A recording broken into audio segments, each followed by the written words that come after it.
Fala pessoal, bom dia, tudo bem?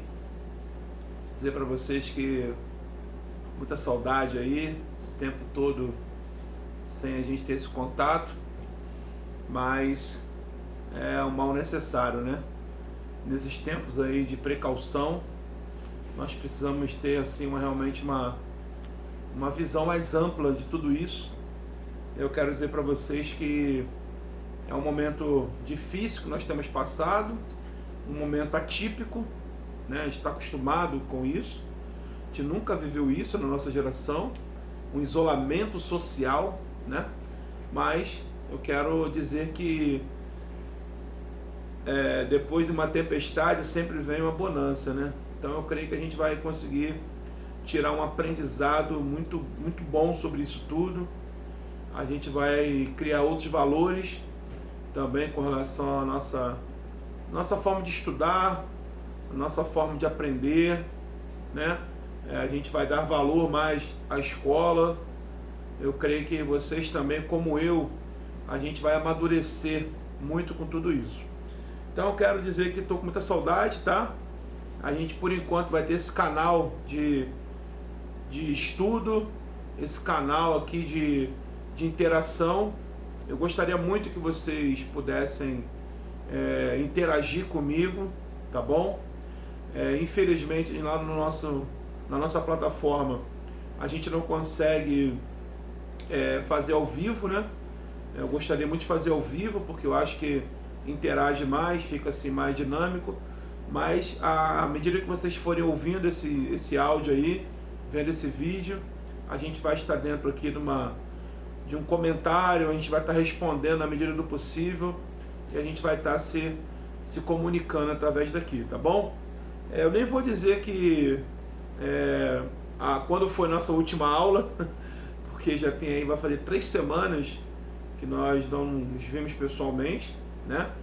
Nossa última aula foi lá no meados de março e assim, pegou todo mundo de surpresa, né? Eu lembro que na sexta-feira estava eu trabalhando lá na autoescola e aí surgiu um comunicado que o governador, às 4 horas da tarde, iria dar um pronunciamento que ia paralisar tudo a partir de segunda. Então, quer dizer, uma tomada de decisão assim de sexta para segunda. Então não foi fácil, mas nós tivemos que nos adaptar e graças a Deus a nossa escola conseguiu assim em tempo recorde dar toda a logística necessária para poder a gente estar aqui e não perder esse tempo, porque lá na frente pode ser um tempo muito valioso, que a gente poderia ter ficado em casa sem fazer nada e graças a Deus a gente está aqui conseguindo explorar um pouco mais desse conteúdo e falar um pouco mais, tá bom?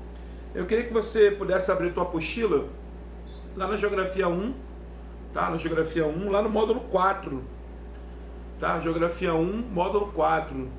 É uma revisãozinha só para a gente passar aqui 5 minutinhos aqui, dar uma passada nesse conteúdo, explanar um pouco mais para você meio que reaver, puxar um pouco da memória aí o que a gente tem falado. Vai preparando sua apostila aí, página 115, tá bom? Eu tô com a minha apostila aqui, tá bom? Página 115, abre lá, tá? A única coisa boa aqui é que a gente não precisa brigar para fazer barulho, né? Para ficar silêncio. A gente não precisa brigar, chamar a atenção de ninguém, né? Então tem essa coisa de bom, tá bom? Vamos lá, na página 115 vai falar do grave problema no Brasil e no mundo como um todo, né? Que fala sobre os conflitos no campo, não é verdade? Se eu te perguntar qual é o principal motivo dos conflitos no campo, você vai criar uma resposta, mas a tua resposta tem que estar baseada principalmente pela posse de terra, não é verdade? Outrora, nós não tínhamos essa importância, a terra ela não era valorizada, e sim o que a terra produzia era valorizada. Em outra época a terra não era valorizada, mas ela era valorizada pela quantidade de escravos que ela tinha.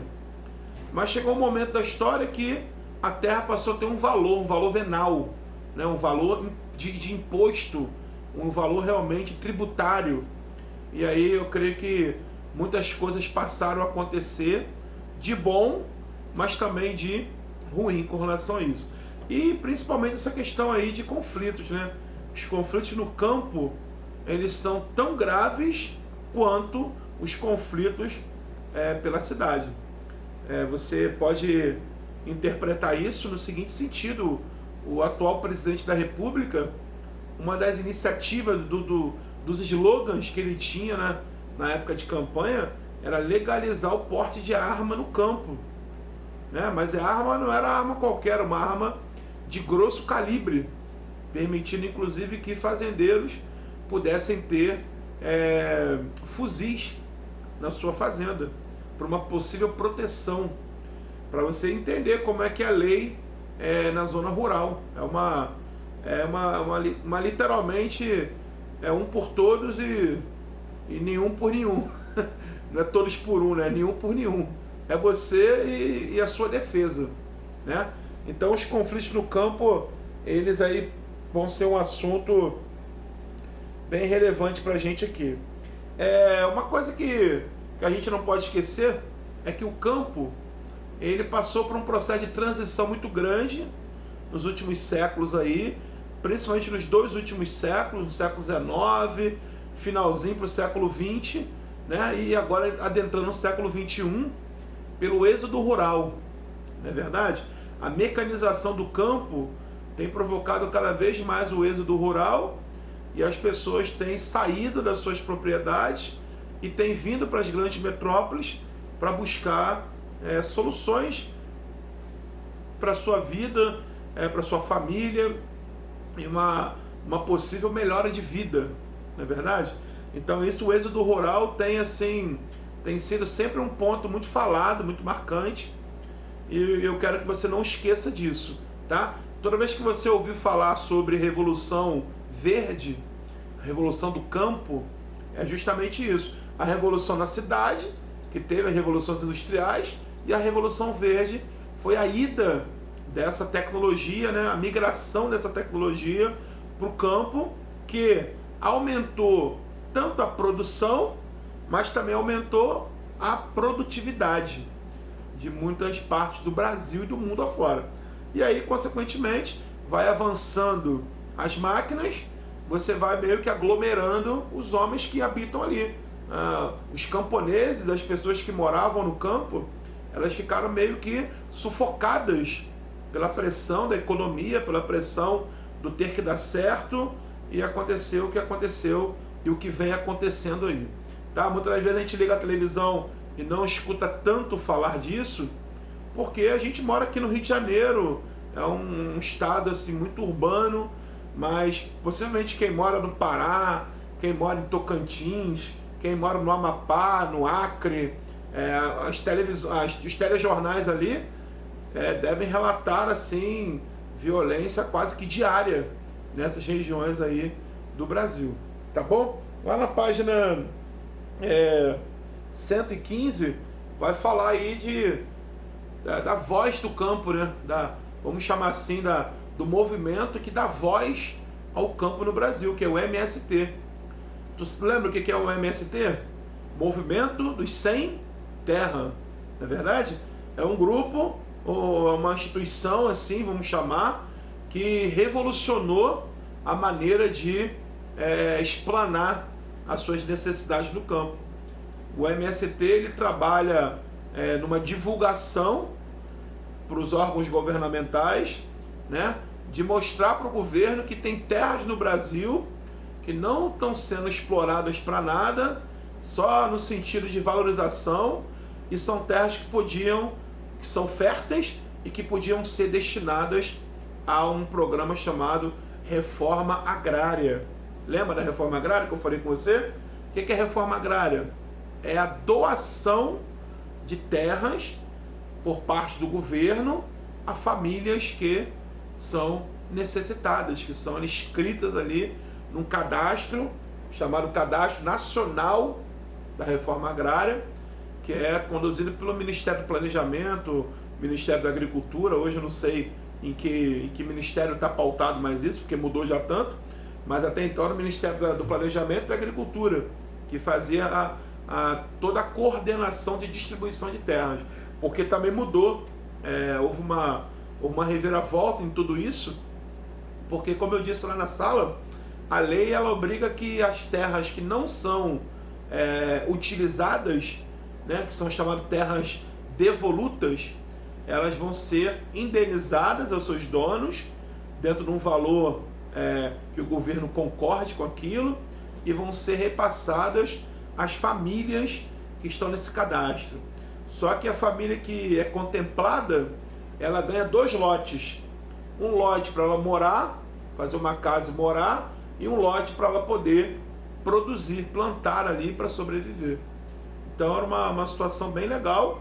Só que naquele momento, na década de 70, 80, 90, se fazia muito pouco a reforma agrária, porque era muito assim, pouco divulgado, né? E o Brasil estava passando por um processo de expansão das fronteiras agrícolas muito grande, então assim não tinha tempo, entre aspas, para pensar nesses pobres coitados que perdiam suas terras. Depois, na virada aí do milênio aí de 2000, aí, 99 para 2000 para cá, no século 20, começou aí sim a ter mais uma voz, aí, um ar aí de legalização. Pena que muitas famílias encontraram nesse segmento uma forma de ganhar e se dar bem, infelizmente, e acabou o negócio meio que perdendo a sua essência, que era uma manifestação bem tradicional do brasileiro, bem legal, né, no sentido de legalização, e passou a ser um grande cabide político. Enfim, muitos políticos se escoram nesses movimentos para poder ganhar eleições e viver dessa escória da sociedade, tá bom? Mas o Movimento Sem Terra é um movimento, eu quero crer que é um movimento legal, um movimento assim que é sério, apesar de muitas notícias não nos revelarem sobre isso. Inclusive o seu antigo presidente foi assassinado. Era um homem chamado José Rainha. Ele foi assassinado. Não sei as causas, não vou julgar aqui, mas as notícias que correram na época era porque estava envolvido aí em grilagem de terra, né? Lembra o que é grilagem? Então, poceiro, grileiro. Então, grileiro é aquelas pessoas que legalizam as terras. Então, não sei se é real, mas estou aqui comentando, porque a gente está falando um pouco do MST, tá bom? Vamos lá, vamos avançar mais um pouco. Vamos parar aqui na página 116. Vai falar aqui das ocupações de terras do Brasil, as invasões de terra. Eu repito que o MST e todo o seu planejamento é para invadir terras, mas nem sempre é para tomar aquelas terras, tá? Na maioria das vezes é para invadir terras, para chamar a atenção dos órgãos governamentais, para que olhem para suas causas e façam alguma coisa por eles. Tá legal? Tem até um artigo aqui, 184 da Constituição, que fala que compete à União desapropriar por interesse social para fins de reforma agrária. Olha aí, o imóvel que não esteja cumprindo a sua função social. Qual é a função social da terra? Gerar alimento, gerar renda, habitar famílias. Então tem todo um ciclo em volta disso. Então, comprar terra só por comprar, isso é ilegal. Você tem que comprar terras para poder utilizar essa terra em algum mecanismo desse, para lucrar com ela, ganhar dinheiro, produzir alguma coisa, construir alguma coisa, habitar nela, alguma coisa a terra tem que ter. Se a terra for devoluta, ou seja, a terra sem utilidade, ela está incluída aí. Está até escrito aqui, ó, no artigo, no inciso 2º, vai falar que serão indenizadas em dinheiro. Olha aí, as terras que vão ser indenizadas em dinheiro, né? O decreto que declara o imóvel como um interesse social para fim de reforma agrária autoriza a União a propor a ação de desapropriação da terra. Então o próprio governo pode desapropriar a sua terra, tá bom? Olha lá, a propriedade tem que ser produtiva. Olha como é que está tudo escrito aqui nos artigos 184 e 186 da Constituição Federal. Tá bom? Depois você dá uma revisãozinha aí, eu já comentei isso lá na sala, mas só para a gente poder refrescar um pouquinho a memória. Na mesma página 116, lá no último parágrafo, vai dizer uma palavra em negrito lá que está escrito assim, ó, a expansão da fronteira agrícola. Lembra que eu falei isso com você na sala? O que é a expansão da fronteira agrícola? São as novas áreas a serem exploradas pela agricultura e pecuária brasileira. Ok? São as áreas que ou foram muito pouco exploradas, ou ainda não foram exploradas, e que a expansão da Revolução Verde está chegando grandemente aí. Aí fala que os conflitos lá os conflitos de terra, né, do MST ocorreram inicialmente no Centro-Sul e no Nordeste. Vem se espalhando pelo Centro-Oeste e pelo Norte. Olha aí, ó, Centro-Oeste e Norte. Esse Centro-Oeste aqui que está falando não é ali aquele miolo ali de Goiás, não, é mais assim, o norte do Mato Grosso e o sul do Mato Grosso do Sul. Mais ali para a região do Pantanal ou para a região lá em cima, que é a região da fronteira com a Amazônia, o norte do Mato Grosso. A expansão da fronteira agrícola, envolvendo, além dos personagens já citados, quais os personagens aí que habitam nesse campo aí? Os índios, né? Os grileiros, poceiros, essa rapaziada aí do bem, não é verdade? Como aqueles garimpeiros também, que hoje passou a ser também um personagem desse campo brasileiro aí, porque se descobre todo dia reservas e mais reservas de minério importantes no Brasil, tá bom? Então você vai lembrar do local chamado Serra Pelada. Lembra disso? Serra Pelada foi um local aí de grande comoção popular. A galera ia para lá para tentar o ouro e muitos não conseguiram, saíram derrotados dali. Poucas pessoas enriqueceram ali, tá? Eu soube aí há pouco tempo que uma empresa do Canadá, ela ganhou a concessão dessa região e vai voltar a explorar lá ouro, porque de acordo com seus estudos, por mais que aquele boom na década de 70, 80, onde tinha milhares de pessoas ali trabalhando 24 horas por dia, não conseguiram nem tirar 10% de todo o ouro que se tinha ali.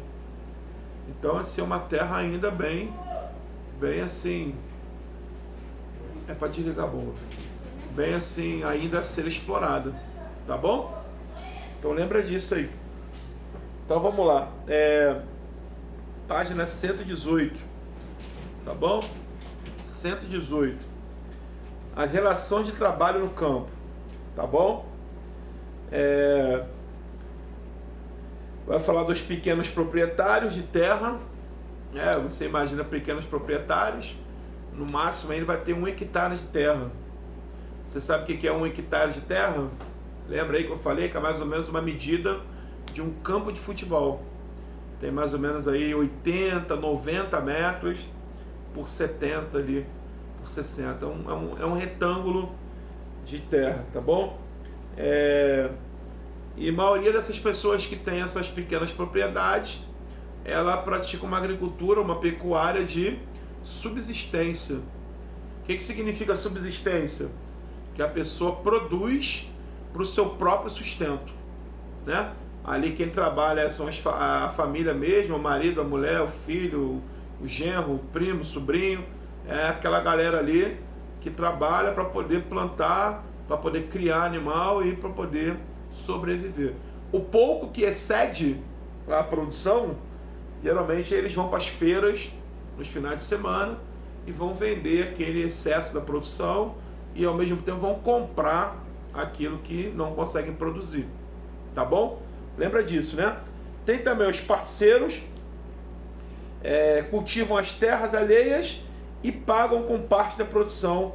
No caso, pode ser meeiro ou pode ser terceiros. Ou seja, eu tenho uma terra, mas eu não tenho uma habilidade, não quero investir. Aí eu chamo um sócio, como se fosse um sócio. Eu vou entrar com a terra e você entra com o trabalho. Você entra com a máquina, você entra com... E a gente vai dividir isso aqui. Se o nosso acordo for meio a meio, nosso acordo vai se chamar de meeiro.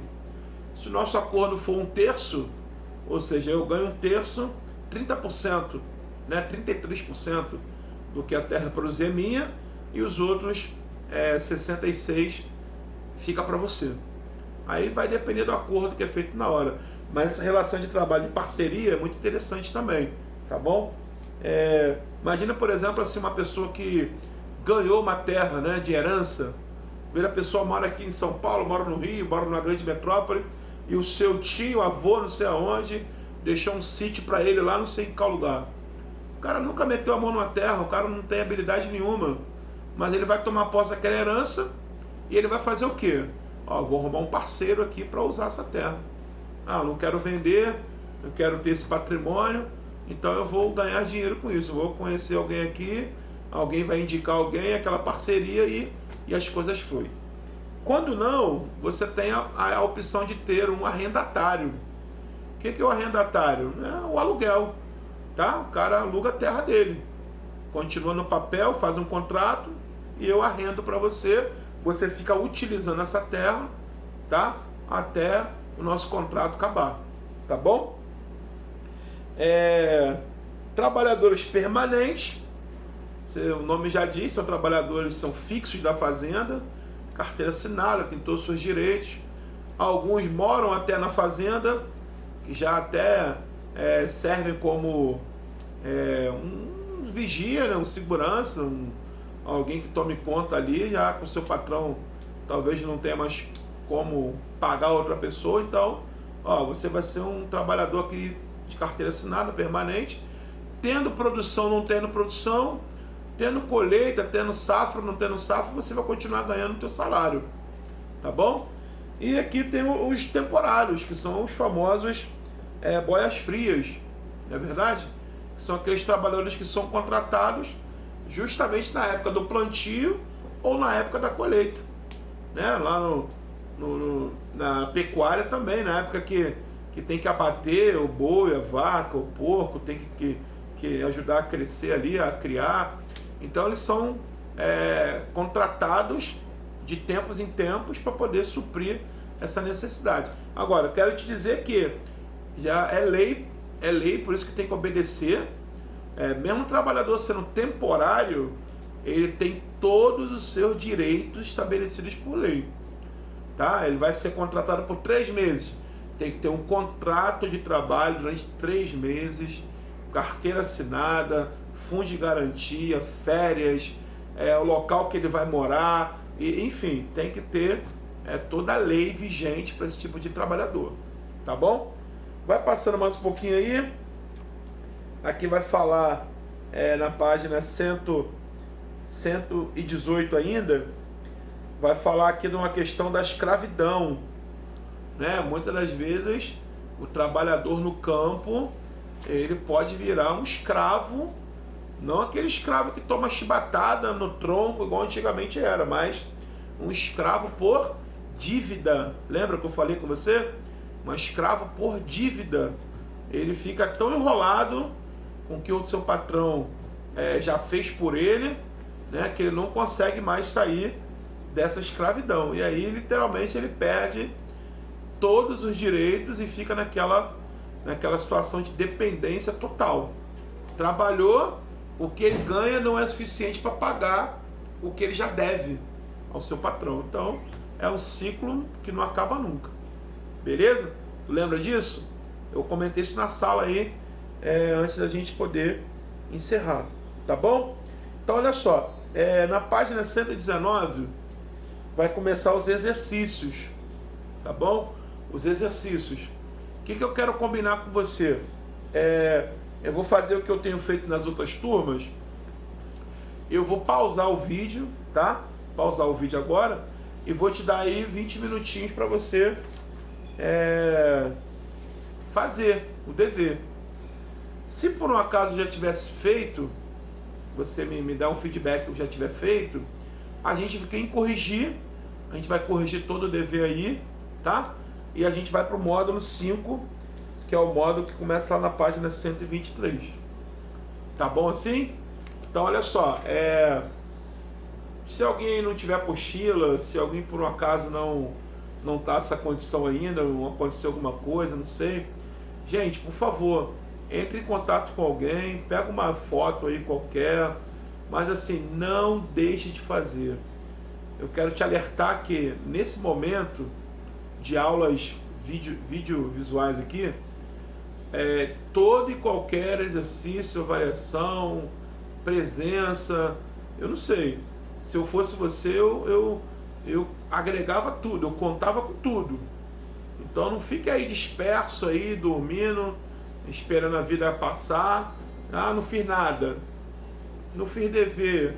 Aí quando eu chegar na sala, a gente vai retornar em algum momento, chega lá, ó, vem cá, eu quero olhar os cadernos. Ah, mas eu não fiz, porque naquela aula eu dormi e perdi a hora. Aí, minha gente, aqui eu estou no 2º ano do ensino médio, não é isso? Eu não estou na 2ª série primária, não. Então tem que ter maturidade, tem que ter compromisso, tem que levantar a poeira e dar a volta por cima. A gente só vai vencer esse momento se nós caminharmos juntos, ok? Nós temos que estar juntos nesse processo, aluno, professor, escola, pai, mães, responsáveis. A gente tem que formar um grande time para a gente poder vencer isso aí, tá bom? Gente, outra coisa, os comentários, eles são muito importantes, tá bom? Então assim, tem alguma dúvida? Quer algum esclarecimento? Quer que eu repita alguma coisa? Quer que eu fale de novo? Eu vou colocar para vocês alguns anexos lá na página do Google lá, na plataforma que a gente está usando, tá? Vou colocar lá alguns anexos, alguns textos, algumas informações, algumas reportagens para você dar uma lida. Vou colocar também exercício para você fazer, tá bom? E assim, a gente vai estar a todo momento voltando com vídeo, tá? Para a gente poder corrigir e vamos avançar no módulo 5. Tá bom, gente? Grande abraço. Vem cá, Arthur, desliga aqui. Grande abraço para você e a gente se vê daqui a pouco aí avançando pelo módulo 5, tá bom? Um abraço.